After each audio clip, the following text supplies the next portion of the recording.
Well, all right. So how do I know my beliefs need changing? Well, it's simple. You just got to look at your results. Are you happy with where you are in life? Are you happy with your relationships, your finances, your job? If you are, then you don't need to change any of your beliefs. But if you're not happy with those things, then you need to change something. And it starts with...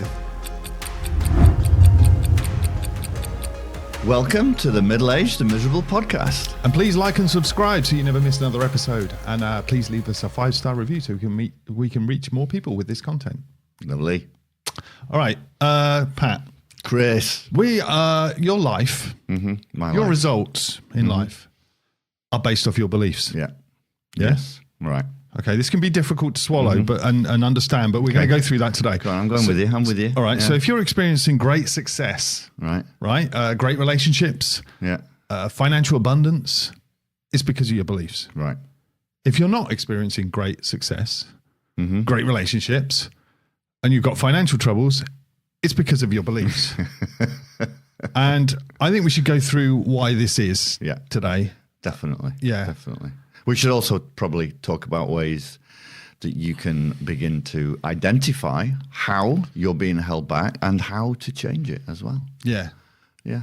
So let's start with the beginning. Like, what is a belief? All right. Well, it's, for me anyway, a belief is something that you feel certain about beyond any doubt, and something that you feel is absolutely true to your core. Like, for example, you might believe that, which is a fairly common one, you need to work hard in order to succeed. Yeah.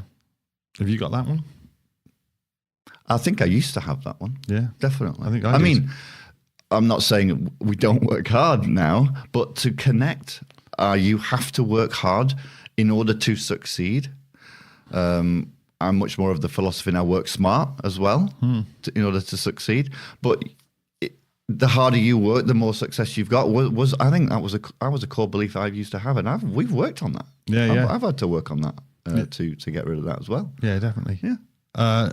You could have other beliefs of, I don't know, you might believe that all rich people are corrupt, or you might believe that it's impossible to excel in your marriage, your job, and your fitness or something. I know people that believe that rich people are corrupt. It's an automatic connection. And it's a problem a belief, because if you do believe that at your core, you don't want to be corrupt. Right. So you don't want to be rich. That's it. Okay, so we kind of talked about this before, but this is something they teach you in NLP, but beliefs are formed in the very young years. There's the imprinting years, 0 to 3, and then there's the modeling years between 3 and 7. So it's hard to believe that, but most of your beliefs are set by 7. Yeah. That's unbelievable. Isn't it? And inevitably at that age, you're getting everything that you believe in, which you hold true to this day, comes from your parents.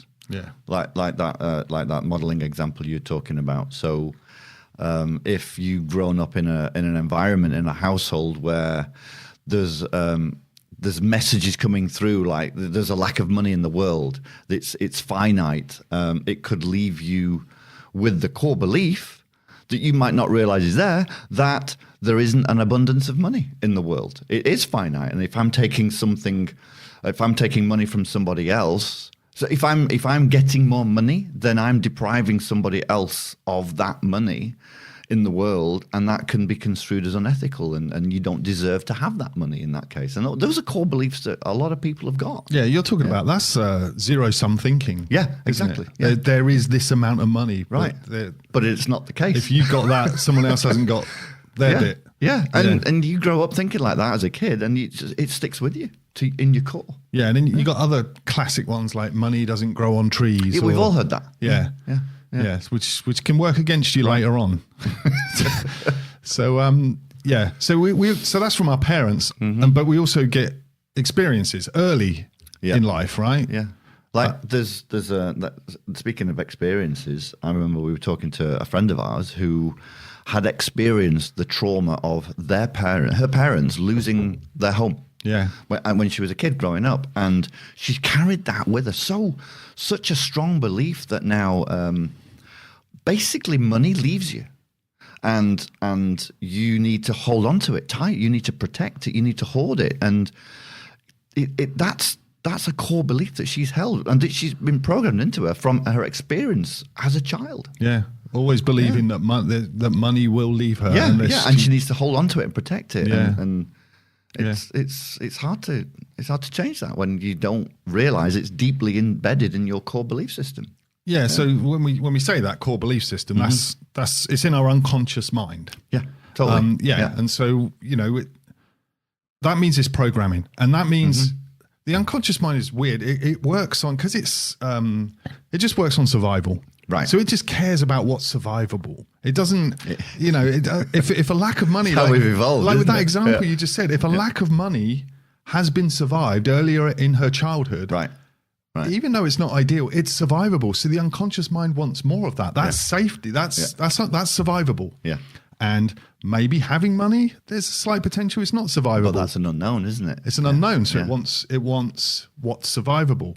It's weird. It's weird when you think about it. It's a weird way of thinking about it, but it works that way. Yeah. And then it validates these beliefs. So you've got this belief that money loses, it disappears from me. Right, so then you have the reticular activating system of that person, the RAS filter, validates them, finds it more evidence of that.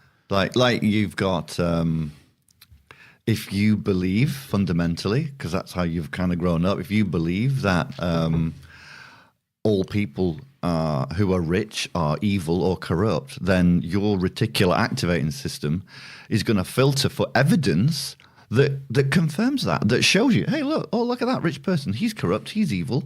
And it's going to ignore and filter off all of the evidence that is there in plain sight that, well, rich people can be charitable, can be kind. It's not necessarily the case, but you don't want to see any of that because you filtered it off. It's weird because we're talking about a lot about money here, but in any belief, it doesn't matter if it's true or it's not true, or if those beliefs empower you or don't empower you. The unconscious mind just takes it as true. It's true, actually. Yeah, it's that Henry Ford quote, isn't it? Whether you think you can or you think you can't, you're right either way. Yeah. Right. And so they're all in your unconscious mind. They're formed really early. And then your RAS filter is going out and validating them. Yeah, because it's all true as far as that's concerned. Even if it's a pack of lies. So, that's true. Yeah, so the system's working regardless. Yeah. So, let's get back to how this affects your life, right? Because I think this is the hard bit to swallow. Cool. You could consciously think to yourself, I deserve to earn more money. I'm in my 50s. I'm at the point in my life I deserve to earn more money. But we're talking about programming. Yeah. You can think it all you want, but if your programming is not changed, somehow you find your way back to what your programming says. So if you believe that you don't deserve a loving partner, we talked a lot about money, but if you don't think you deserve a loving partner, somehow that will elude you, right? Yeah. I mean, this is really, because it's going on in your subconscious mind. It's really hard to get your head around this phenomenon, because in those conditions, like looking at the relationship example, for example, if you believe that you don't deserve a loving partner, then you're just going to filter. Your mind is filtering all the opportunities off. You're not. You might meet someone, or you might be in a situation where you could potentially meet someone, and you don't either see them, or you do meet someone and you're subconsciously pushing them away, because there's this unconscious element of self-sabotage. Because if you don't feel like you deserve a loving partner and you meet somebody that could be a loving partner, you're going to push them away. Yeah, and like we all know people that always end up with the wrong guy or the wrong girl, and it's probably down to their programming. They're unconsciously getting what they actually think they deserve deep down. And again, it's this thing about survival. If a child grows up and a parent has alcoholism, it's survivable. Even though it's terrible, it's survivable. And that's why you often find people with drinkers later on in life. They end up with it as a partner, as a drinker, because it's survivable. Yeah. But anyway, so you had let's go back to money. Yeah.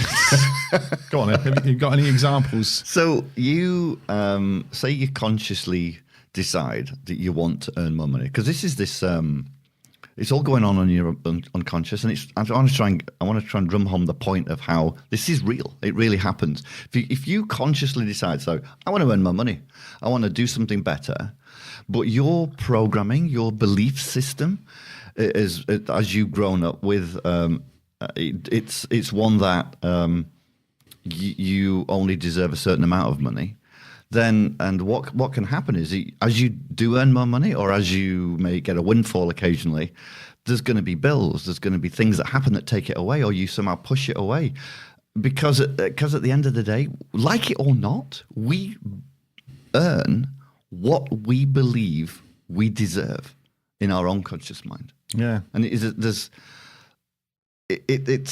a really important concept to grasp. It happens with lottery winners. Lottery winners. There you go. Suddenly get that money and find a way to lose it. You're right.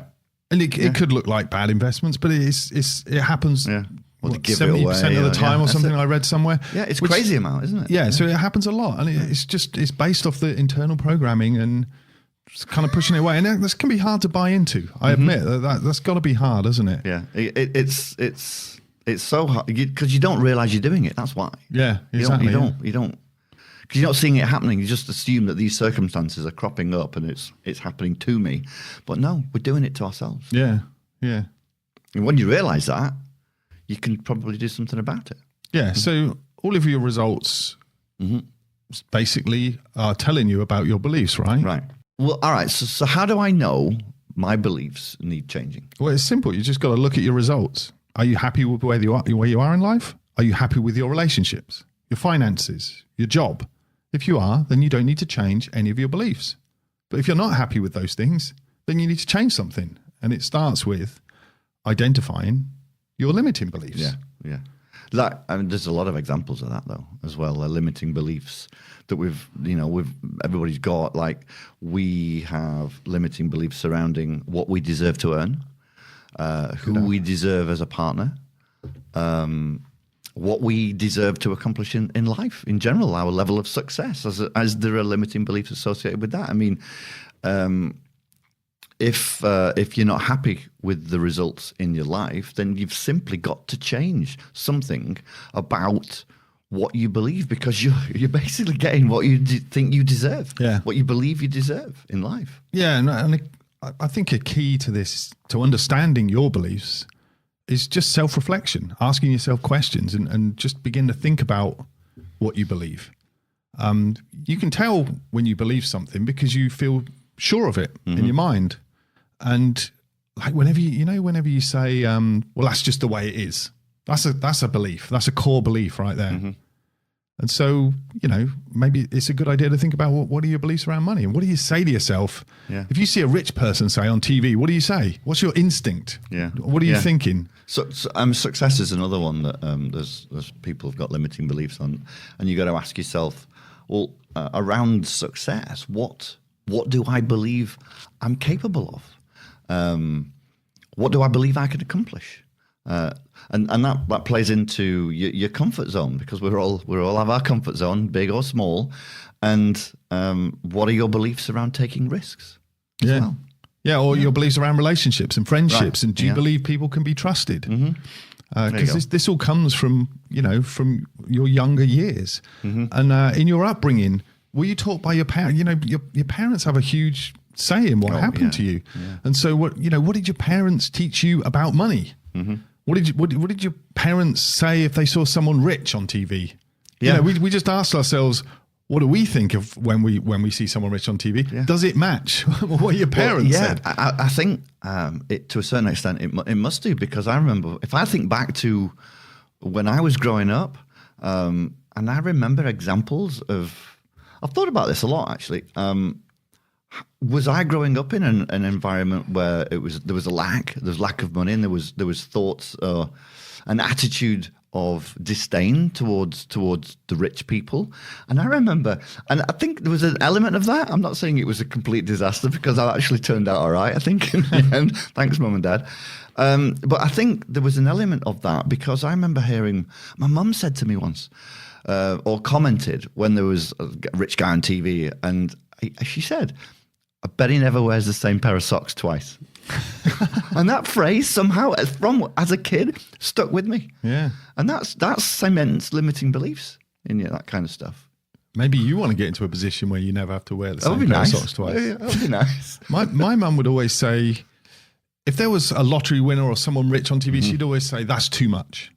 But there you go, it's a similar thing. I still remember, I can hear her Yeah. saying it now. It's still sort of in my head. That's too much. Yeah. You know, that's too much when we've got this and they've got that. Yeah. So yeah, it's just in general, it's interesting just to think about what kind of mindset did your parents instill into you as a child, and what phrases have stuck with you. We got a couple there we've stuck with us.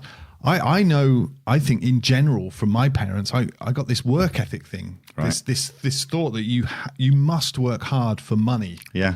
And I was all right with that. I always did work hard for money. Yeah. And still do to an effect. But then there is a stage when you become a business person and you're moving to a point where you want to earn money while you sleep, and then it can be working against you. That's so true, you have actually. to work on That's it. a good point. That is, and I think I'd grown up with hardworking parents. Yeah. And even though that message of, hey, they've never once said to me, oh, you need to work hard for money, it was a behavior of my parents that I observed as growing up as a kid, that the message I got from that was I also need to work hard to be successful.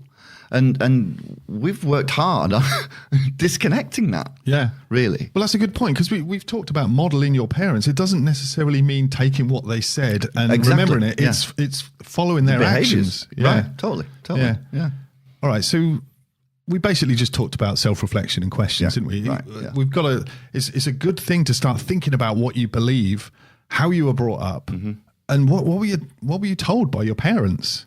Because all this happened so young. Yeah. Because you've got to be aware of your beliefs, and that's the first step. Because you just by making yourself aware of them isn't going to change anything. It's the first step in the process, isn't it? Because it won't last. I'm aware of my limiting beliefs. You've got to do something about it to change it. You've got to change your programming deep inside. And there's ways to do that, because I know there's ways to do that because we've done it. Yeah. We've worked on ourselves and been able to change some of our core limiting beliefs. Yeah, and it can be done using NLP, which is neuro-linguistic programming, which specifically targets this programming that you've got in your unconscious mind. You can do it with hypnosis as well. We're trained in both of those. Right. So we're going to talk about both of those subjects in upcoming episodes. But in the meantime, if anyone's out there that wants more information on coaching and removing limiting beliefs using NLP, then they can feel free to contact us on our Instagram, which is @PatandChris. Yeah. All right. Should we summarize what we talked about? Let's talk about this. What do we talk about, Pat? So I like that phrase. So if you're experiencing, I'm going to labor this a little bit because it's important. If you're experiencing great success and great relationships and financial abundance, then it's because you have a set of beliefs that have driven you to that. Yeah. But if you're not, it's because you've had a set of beliefs that have driven you to that as well. It's weird, the same. Isn't it? Yeah. Yeah, and the other thing we talked about is how our beliefs form at such an early age from our parents, and most beliefs are set and in place by the age of 7. Yeah, and we've all got limiting beliefs. They are deeply buried in our unconscious minds, and they are all automatic. They're going on behind the scenes, and it's part of our programming. Yeah. So start to think about and become aware of your beliefs. What do you have in your head? Turn your radar on, do some self-evaluation, and just think about your upbringing and what your parents taught you and what you experienced growing up. Thanks for tuning in. If you like what you heard, please like and subscribe so you never miss another episode. Also, check out our social media content for more ways to avoid being middle-aged and miserable.